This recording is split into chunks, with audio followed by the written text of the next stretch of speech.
Saka pane chinhu chinonzi order. Ndopa tirikuda kutangira. Kana tichiti order tiri kumborevei? Kana tichiti order tiri kuti we take an equation, kana kuti an expression, but let us say an equation. Then we look at the powers of the variable. Saka by now we should know kuti an algebraic equation is actually made up of a combination of letters and numbers. Saka an example I'm going to give here is, let us say tatora x plus 3 is equal to 4. This is the equation we have. X plus 3 is equal to 4. We can also say x plus y is equal to 5. And these are two equations we have. Saka equation ekutanga pamwe chete ne equation h2, these are algebraic equations. They are algebraic equations because we have a mixture, cannot a combination of letters and also numbers making up the equation. Then what we have to do is we look at the highest power of the variable. Saka kana tichiti variable, just a reminder, chinonzi variable is unknown. Saka looking at these two equations, we have x and y. They are variable, kana kuti an unknown. Kureva kuti x and y can be replaced by any numbers so long that particular equation is satisfied. In our first equation, x is going to be 1 because that equation is satisfied when x is equal to 1. Do patinoti 1 plus 3 is equal to 4. But in the second equation now, we have just done simultaneous equations. And we know that when we are dealing with two variables within an equation, to solve them, we need another equation which relates to that particular equation so that we can solve them. And we are going to see that this topic is going to take us to simultaneous equations, but the graphical aspect, cannot the graphing of simultaneous equations. We are going to get there. But let us come back to the issue of order.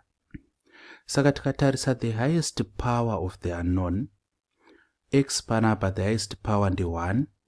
As you can see, kana tisina kupiwa a specified power, zvinoreva kuti the highest power is going to be 1.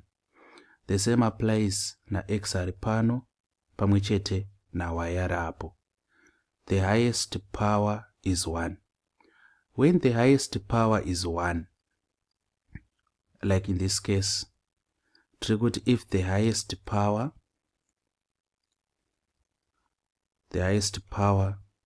is 1, that family of equations is called linear equations. Saka chinonzi linear equation is situation yekuti we have an equation, then we look at the unknown, kana kuti the variable. We find the highest power of the unknown are 1. In such a case, that means we have a linear equation. Those are zvinoreva. Saka kana iri linear equation ndo inenge ichinzi, they are called order 1 equations. But this terminology we don't use it kana tiri ku O level. In other terms, chinonzi order kungoti power. You see? And I hope you understand.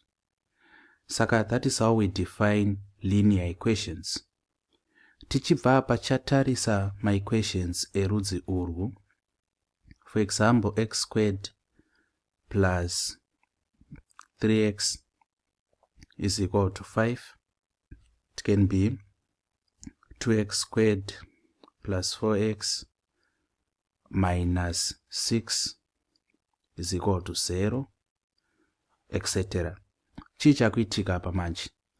When we look at our variable, pama equations twandanyorawo, which is x, we find out that the highest power of x ndi 2. Mind you, panapa we have the power 1. But kana chiti highest power, tukireva power hombe, tichikombea ma powers are within an equation. So when the highest power is equal to 2, if we have the highest power as 2, we now have a special family of equations which are called what? Quadratic equations. Saka anenge akunzi quadratic equations, which of course are of the second order, cannot order 2 equations.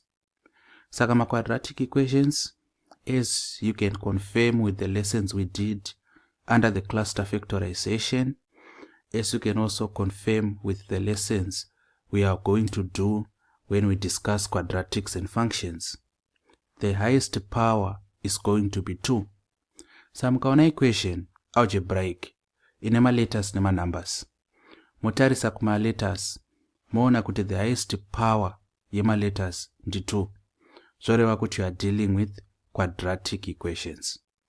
Saka metsi dzeku O level dzinowanzo kutanga nekugumira, dzowanzo kutangira kuma linear equations ndo akawanda, but we also get into quadratic equations. Asi kana tiri ku paper 2, especially ku section B, munogona kunzirwa situation yakadai so: x cubed plus 2x squared plus 4x minus 8 is equals to 0, for example, where we have the highest power being 3. Saka kana highest power iri 3, let us write it down. If we have the highest power being 3, we have what are called cubic equations. Sando panowanzo gumira mitsitsi yedu apa pama cubic equations, where we have the highest power as 3.